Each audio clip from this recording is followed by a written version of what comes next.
Узгадываю, калі я быў студэнтам на першым курсе гістарычнага факультэта, пазней уже пасля першага курса я перавёўся на юрыдычны факультэт Белдзяш універсітэта. Дарэчы, я пачаў вучыцца на беларускамоўнай плыні гістфака БДУ.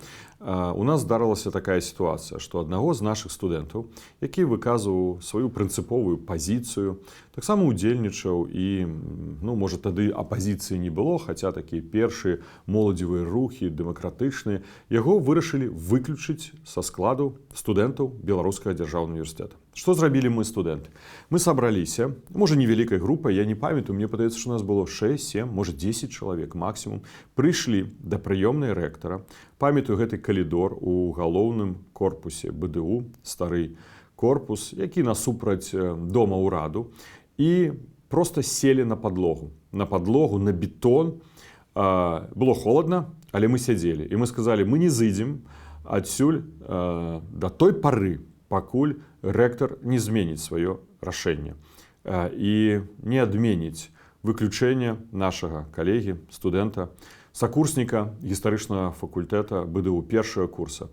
Дарэчы, тады быў выконваючы абавязкі рэктара, быў гэта час пералому. Рэктар, я памятаю, зышоў з пасады, бо ён калісьці быў нават членам цэнтральнага камітэта кампартыі Беларусі, гэта быў 91 год. Вось, ён зышоў з пасады, і мы сядзелі на падлозе, і да нас выйшаў Пётр Дмітрович Кухарчык, які, на жаль, уже не жыве. Ён быў выконваючым абавязкі рэктара БДУ. І штось ён сказаў, усміхнуўся, ён, дарэчы, нас не моцна крытыкаваў, але самае галоўнае, што мы дамагліся, рашэнне было адмененае.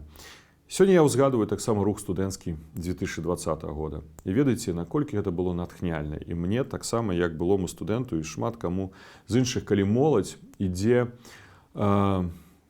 наперад, крочыць наперад свабодзе, дэмакратыі, вядзе барацьбу за свае правы, за правы дзяржавы, народа, жыць у вольнай, еўрапейскай, незалежнай Беларусі.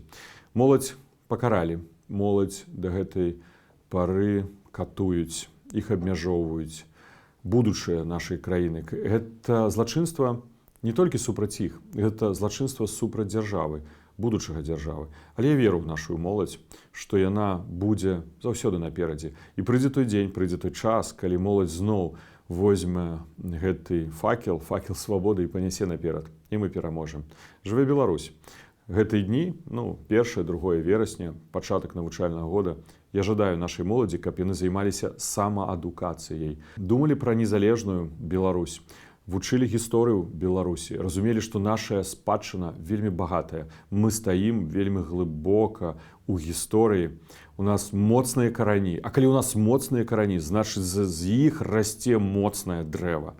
І гэтае дрэва мае вельмі гучную і з гонарам назву Рэспубліка Беларусь. І яна будзе жыць. Жыве Беларусь!